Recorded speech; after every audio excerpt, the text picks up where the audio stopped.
In Romans 1:20, Paul states, "For the invisible things of him from the creation of the world are clearly seen, being understood by the things that are made, even his eternal power and Godhead." Many acknowledge the beauty and dynamic aspects of the physical universe, but deny the presence of an almighty God who created them. According to Paul, the structure and forces of nature in the natural world serve as a reminder of God's power. The scriptures mirror this idea and demonstrate how physical phenomena represent deeper aspects of God's wisdom and ability.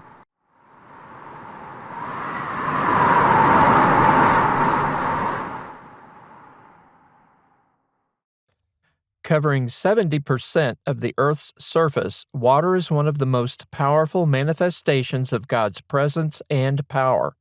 In the beginning, the earth was without form and void, and darkness was upon the face of the deep, and the Spirit of God moved upon the face of the waters in Genesis 1 and verse 2. Water stands as a tangible representation of creation and the beginning of new life. From the depths of the waters, God caused dry land to appear on the third day of creation in Genesis 1 and verse 9. The presence and power of water is well known in its ability to sustain life or bring destruction. The scriptures reveal that water has played an important role in confirming and demonstrating God's presence and power in the physical world. Tracing water as an element through the scriptures provides added depth to our knowledge of what God can do.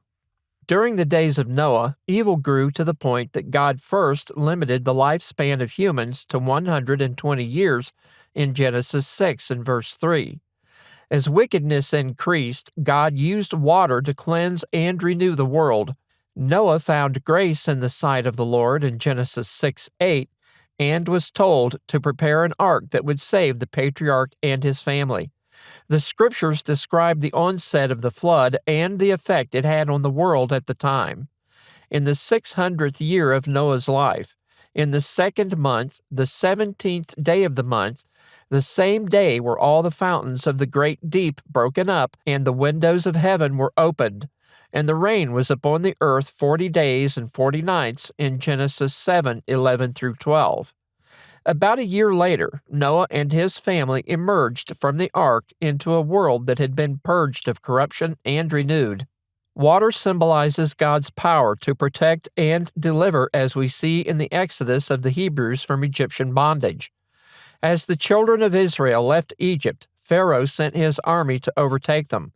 Approaching the Red Sea with the army of Pharaoh behind them, God barred the way with a pillar of fire as the waters of the sea parted, and a strong wind dried the seabed for the people to cross on dry land in Exodus 14:5 through 21. Once the Hebrews were safe, the Egyptians thought they would prevail.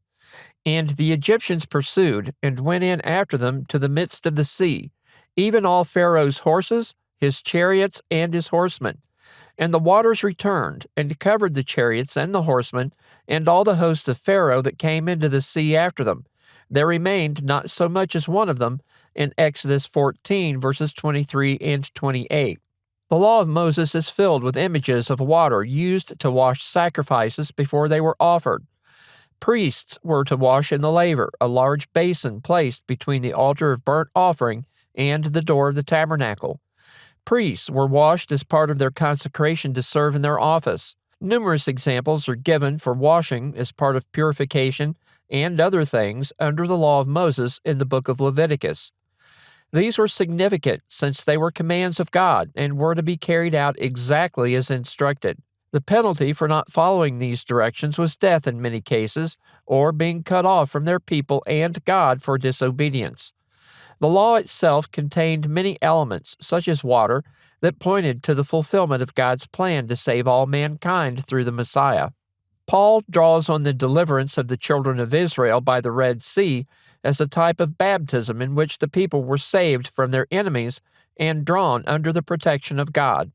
Paul writes, "Moreover, brethren, I would not that you should be ignorant, how that all our fathers were under the cloud, and all passed through the sea, and were all baptized unto Moses in the cloud and in the sea," in 1 Corinthians 10:1 through 2. Christ stated, He that believeth and is baptized shall be saved, but he that believeth not shall be damned, in Mark 16:16. The baptism Jesus spoke of is immersion in water, which was carried out beginning on the day of Pentecost, when the remission of sins in the name of Christ was preached for the first time. Paul describes this immersion as a burial, comparing baptism to the physical death and resurrection of Christ. Know ye not that so many of us as were baptized into Jesus Christ were baptized into his death? Therefore we are buried with him by baptism into death, that like as Christ was raised up from the dead by the glory of the Father, even so we also should walk in newness of life, in Romans 6:3-4. We can see the image of water as a manifestation of God's power, his deliverance from sin, and his ability to save in Peter's first epistle. When once the long-suffering of God waited in the days of Noah, while the ark was a-preparing, wherein few, that is, 8 souls were saved by water, the like figure whereunto even baptism doth also now save us, not the putting away of the filth of the flesh, but the answer of a good conscience toward God by the resurrection of Jesus Christ, in 1 Peter 3:20-21. As Peter states, the answer of a good conscience is that which expresses faith in God through Christ, which will save us when we follow the Lord's instructions. Water is an abundant element representing multiple facets of God's power and provisions. Floods may also be malevolent, boding ill for those who have done evil in Jeremiah 47:2 and Isaiah 28:2. In these and similar passages, the aspect of judgment is brought out.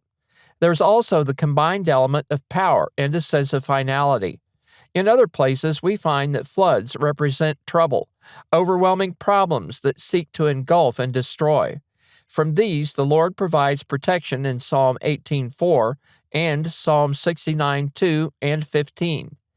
Turning to the New Testament, the book of Revelation speaks of the persecution of the church and the forces that sought to destroy it. Surrounded by such massive opposition, the providence of God provides for the survival of the saved and the perpetuation of his purpose that not even Satan can thwart, in Revelation 12:15-16. The figure and reality of water in floods is such that God demonstrates his ability to create, sustain, and save in spite of all things that oppose. Water was present from the beginning at the dawn of creation and new life. It was an instrument of cleansing, purging evil from the world. As a symbol, it was used to purify and prepare one for service to God. Floods, an image of the fury of water, is used to depict judgment and oppression. Water today stands as the instrument by which one comes into contact with the blood of Christ when we act in faith and render obedience to the Lord who will save us.